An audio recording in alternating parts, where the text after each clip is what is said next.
Guys, I've gone and done a thing. What is that? Well, that is my 2025 Ram 1500 Night Edition.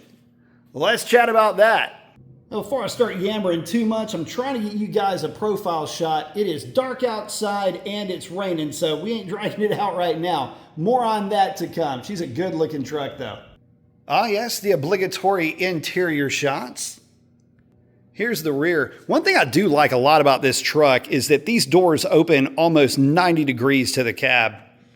Trying to get you a little bit more of an interior shot. I gotta tell you what, guys, say what you will about anything else about this truck, but man, the interior is awesome in these things.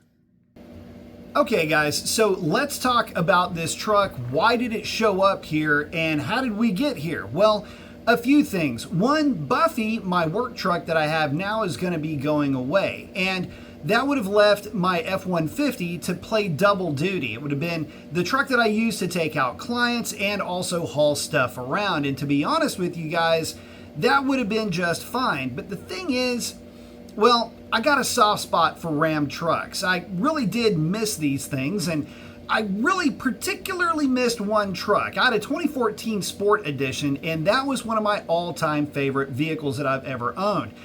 And when I let that truck go, it kind of, well, I got a little bit bummed out about it because I missed that truck a lot. I loved the way that that truck drove. And let's be honest, nothing rides like one of these Rams.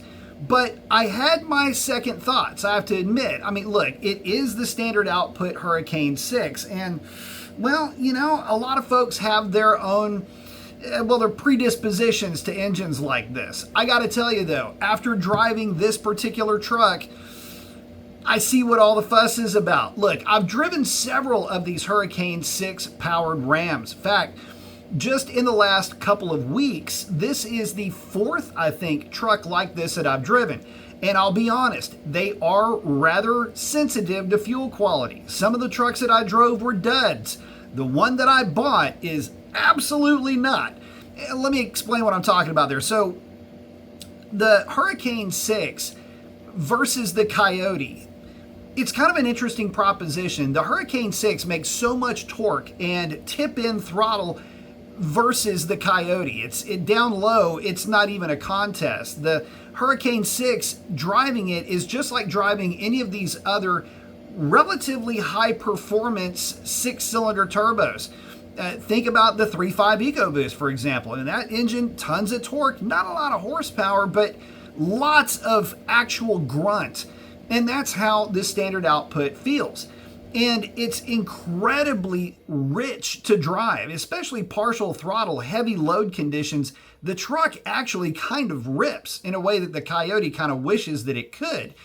Now, there is a trade-off to that. The standard output doesn't rev out like the Coyote does. And so for outright roll racing dominance, you would want the Coyote. But it's not that far back, this Ram. As a matter of fact, it's eerily close.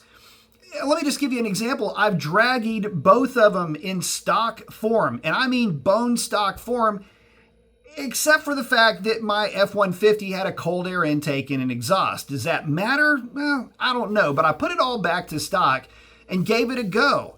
And running extremely light on fuel, my F-150 ran a 1408 at, I think, 97 or 98 miles an hour.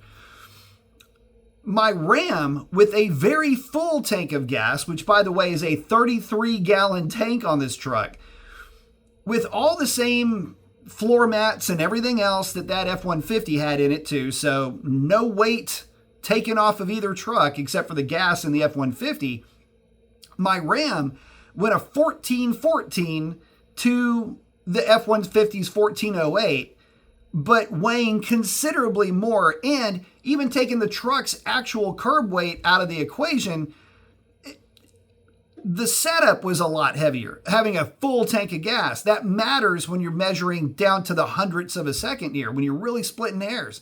As far as mile an hour, it was down a few miles per hour. Instead of 98, it was 96 miles per hour, give or take. But the weird thing about it is that the Ram ran away from the Dodge from the jump. to the tune of a 0 to 60 of 5.7 seconds. And believe me, in the conditions I was running in, that was impressive. About 86 degrees, 84 degrees, something like that. And it started raining literally about 5 seconds after I stopped the video. So very humid, very muggy, full of fuel, the whole bit. And not much separated the two trucks. 0.2 of a second, though, 0 to 60. And the Ram, well, it was the Ford's race to lose or win, depending on how you want to look at it, because it took every ounce of the top end power that Ford had to just barely eke out coming around that Ram. So I got to say, all things being equal, the Ram would have been quicker all the way around. And that's with the Ram, from what we can tell anyway, going into what is in essence a catalytic converter over temp mode or something along those lines, some type of a component protection where it starts to pull power the longer you're into wide open throttle, like in a quarter-mile race. But 1/8 mile, it's all over but the crying. Ram absolutely owns it.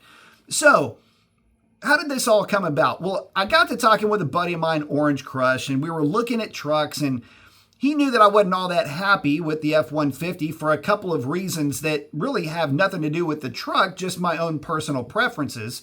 And he happened to stumble across this truck on one of the lots out here.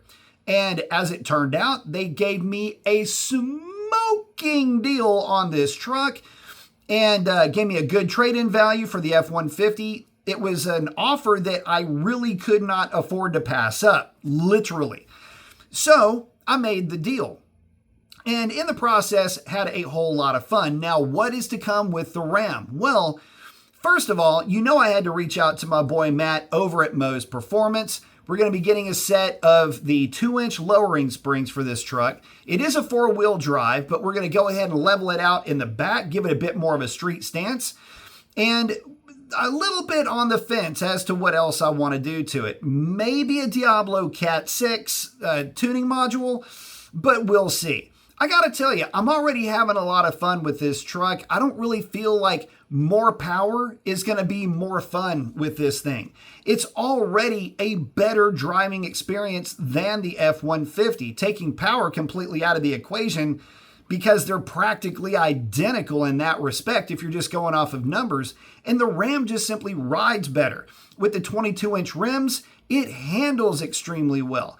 And the interior is absolutely in another galaxy compared to the plain Jane and rather uninspiring interior that you would find in the F-150. So saying that all, guys, look, I can't wait to bring you guys some content with this truck. I absolutely love it. I got, again, a smoking deal. We're going to be doing, outside of any kind of like springs and maybe an air filter, I don't know, we'll see about that. It will be getting a spray-in bed liner and a tonneau cover so it can actually start to function as a work vehicle. But we're going to be having some fun with this thing too. You better believe that. So we're back in a Mopar, baby. It's time to start talking about these things. And let me know if you've got one of these trucks, what all you've done to it. I'd love to hear your perspective on these things because I'm new to them. So I'm going to start learning. And I think I've already started learning quite a bit. I'm a quick study, so I can't wait to bring you what I discover. And with that, guys, I'm going to wrap it up. Post up your comments. We'll catch you on the next one. Thanks for stopping by.